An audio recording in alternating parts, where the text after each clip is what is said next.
تو ترجیحات تھوڑے سے بدل گئے ماحول کی وجہ سے، تو اب لوگ زیادہ تر وہ بڑے بنگلو یا کنال 2 کنال کی بجائے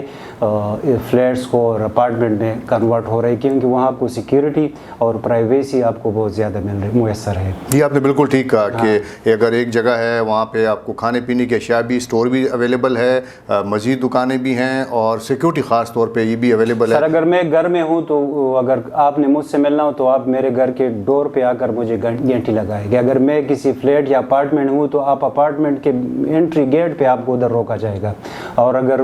میں کہوں تو اس کو آپ کو مہمان کے آنے کا کہا ہو تو آئے گے، ورنہ ادھر گیٹ سے، تو پرائیویسی ڈسٹرب نہیں ہوتی ہے۔ چلیے اب اگر ہم بات کریں آپ کے براق بلڈرز کی، تو آپ کے کون کون سے نمایاں اور بڑے منصوبے ہیں؟ سر براق بلڈر جو ہے وہ ایک ویژن کے ساتھ کام کر رہا ہے، وہ صرف بزنس نہیں کر رہا ہے کہ بزنس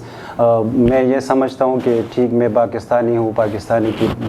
سب سے پہلے میں پشاور کا ہوں، پشاور میں رہنے والا ہوں، تو میرا ترجیح یہ ہوتا ہے کہ اپنے آپ پہ ہم اپنی کمپنی پہ یہ لازم سمجھتے ہیں کہ ہم پشاور کا، اہل پشاور کا ہم پہ حق ہے، یا پشاور کی ترقی میں ہم کتنا رول پلے کر رہے ہیں۔ تو اس نظریے کے ساتھ ہم پروجیکٹ بنا رہے ہیں۔ ہم نے سب سے پہلا ہائی رائز پروجیکٹ جو لانچ کیا خیبر ہائٹس کے نام سے، اس سے پہلے جتنے بھی پروجیکٹ تھے ہم اس کو قدر کی نگاہ سے دیکھتے ہیں، اگر وہ نہیں بنتے تو ہمارا رجحان بھی نہیں ہوتا تھا، تو اس کو ہم استادوں کی طرح مانتے ہیں۔ اس کو ہم نے اسٹڈی کیا، اور اس میں جو لوگوں کی اس میں پلس پوائنٹ تھے، جس سے لوگ خوش تھے، ہم نے اس کو اٹھا دیا، جس وجہ سے لوگ پریشان تھے، خفا تھے، ہم نے خیبر ہائٹ میں اس کو نفی کیا۔ پھر ساتھ میں جا کر ہم نے کمیونٹی سینٹر اس میں متعارف کرایا، پھر ہم نے سوئمنگ پول کا اس میں متعارف کرایا۔ الحمدللہ اب جو پروجیکٹ آ رہا ہے تو وہ یہ فیسلٹی ساتھ میں دے رہا ہے۔ تو خیبر ہائٹس کو، براق بلڈر کو پشاور میں ہائی رائز کے حوالے سے ٹرینڈ سیٹر کے نام سے پہچانا جاتا ہے۔ اب ناصر باغ روڈ پہ خیبر ہائٹس ہمارا ریزیڈینشل 8 کنال پہ محیط ہے، تو ہم نے پھر اس سے 10 قدم آگے جا کر ناصر باغ روڈ پہ 8 کنال پہ ہمارا سیم ایریا پہ خیبر ہائٹ میں ہمارے 287 یونٹ ہیں، اور ناصر باغ روڈ میں BRMC Buraq residential and medical city, اس میں 8 کنال کے ریزیڈینشل رقبہ پہ ہمارے ساتھ صرف 80 فلیٹ ہے۔ تو ہم لوگوں سے ہٹ کر کام کر رہے ہیں۔ ہم جب کوئی پروجیکٹ لانچ کرتے ہیں تو پراپر اس ایریا کا سروے کرتے ہیں، دیکھتے ہیں کہ اس ایریا کی کیا ضرورت ہے۔ تو ہائی رائز میں، فلیٹس میں اب ہم ایک ایشو، میں خود بھی 8 سال رہا ہوں، تو یہ کام جب ہم ڈاکٹروں کے پاس جاتے تھے تو پہلے پوچھتے تھے، یہ پتہ چلتا تھا کہ فلیٹ میں رہتے ہیں تو ادھر وینٹیلیشن اور یہ ہوا اور روشنی یہ کا بہت مسئلہ ہوتا ہے، تو وہ آپ کا وہ افیکٹ کرتا ہے۔ تو BRMC میں ہم نے اس کو بالکل ختم کر دیا ہے، 0 لیول پر۔ اس کا ہر فلیٹ کارنر ہے، ہر طرف سے اس کے کم از کم آپ کو 5-6 بالکونی ملیں گے، ایک ماڈرن قسم کا، کہ آپ کو میرے خیال سے اسلام آباد میں بھی اس قسم کا پروجیکٹ نہیں ملے گا، KPK میں تو نہیں ہے۔ تو ہم اس طرح سے کام کر رہے ہیں، بزنس بھی کر رہے ہیں، مگر ہم ڈیولپمنٹ میں اپنا حصہ ڈال رہے ہیں، تاکہ اپنے آنے والے ہمارے اور بلڈرز جو ہے وہ بھی ہم کو دیکھے اور اس طرح لازمی مجبور ہو جائے کہ اچھے ایسے پروجیکٹ ڈلیور کریں۔ اچھا علی حیدر بابا خیل صاحب، ایک بات جو میں محسوس کرتا ہوں وہ یہ کہ بہت سے خیبر پختونخوا یا پشاور کے جو صنعت کار تھے یا سرمایہ کار تھے، وہ تو پشاور چھوڑ کے دوسرے شہروں میں چلے گئے۔ آپ نے پشاور ہی میں انویسٹمنٹ کا فیصلہ کیا اور اس میں آپ کو کامیابی بھی ملی، لیکن کیا آپ کو بینکس جو ہیں، کیونکہ بعض سرمایہ کاروں کی یہ شکایات بھی تھیں کہ بینکس لینڈنگ نہیں کرتے، قرضے نہیں دیتے، تو کیا آپ بھی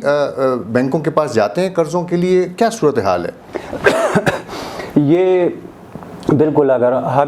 ہمیں یہ سہولیات میسر آ جائے، اور اگر آپ ہمارے پروجیکٹ کو کوئی آ کر اس کی سروے کرے، وزٹ کرے نا کس لیول پہ ہم کار کر رہے ہیں، تو اگر ہمیں سہولیات مل جائے تو ہم اس سے اور بھی بڑھ کر ڈیلیور کر سکتے ہیں۔ مگر آپ بالکل نہ بینکوں کی طرف سے نہ گورنمنٹ سیکٹر کی طرف سے،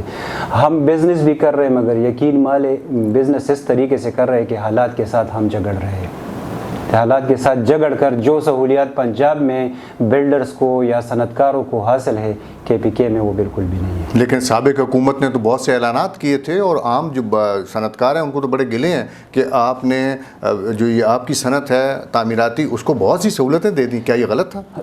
سر آپ یہ دیکھ لیں، اس سے ہٹ کر میں بحیثیت میں ایک پاکستانی ہوں، اور میرے لیے تمام سیاسی پارٹیاں، اس کی لیڈر یا اس کے فالوور جو ہے وہ پاکستانی کو میں تصور کرتا ہوں، ہم ایک جیسے حالات کو سفر کر دیں۔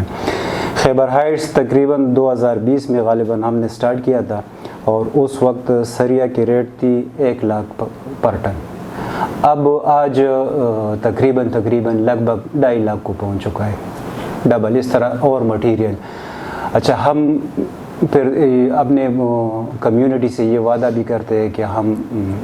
آپ کو ایک کوالٹی ورک دیں گے. تو سر آپ خود سوچیں کہ آلموسٹ ہم پہ ریٹ ڈبل ہو گئے, تو کوالٹی ہم کس طرح مینٹین کریں؟ کوالٹی مینٹین کرتے ہیں تو ہمارے بھی بچے ہیں, ہمیں بھی ہمارے سرمایہ لگاتے ہیں, ہمیں بھی کچھ ریٹرن ملتے. تو اب اس چکر میں ہے کہ منافع تو چھوڑے, کہ منافع کی سوچ ہی چھوڑے کہ نقصان سے بچ جائے. تو اگر آپ کے مٹیریل آپ اتنا لیول تک چلا جائے اور گورنمنٹ کے پاس یا پھر ہمیں فیسیلیٹیٹ کرنے کے لیے یا کوئی رشتہ نہیں ہے, تو یہ صنعت تو اس طرح برباد ہو جائے گا. آج حال یہ ہے کہ تقریباً 80% کام رکا ہوا ہے.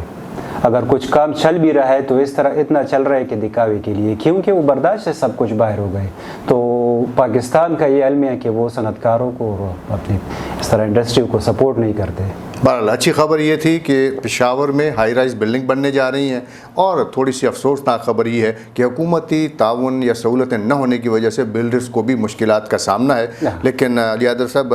ہمیں یہ توقع ہے کہ آنے والے دنوں میں جب پاکستان کی معیشت بہتری کی جانب گامزن ہوگی, تو یقینی طور پر تعمیراتی جو سلسلے ہیں اس میں بھی بہتری آئے گی, اور آنے والے دنوں میں نہ صرف یہ کہ بلڈرز کو مالی فائدہ حاصل ہوگا, بلکہ جو شہری ہیں ان کو بھی سستے داموں فلیٹس خریدنے کا ایک موقع میسر آئے گا. ہم آپ کے بہت مشکور ہیں کہ آپ ہمارے اسٹوڈیوز میں تشریف لائے. ملاقاتوں کا یہ سلسلہ انشاءاللہ مستقبل میں بھی جاری رہے گا.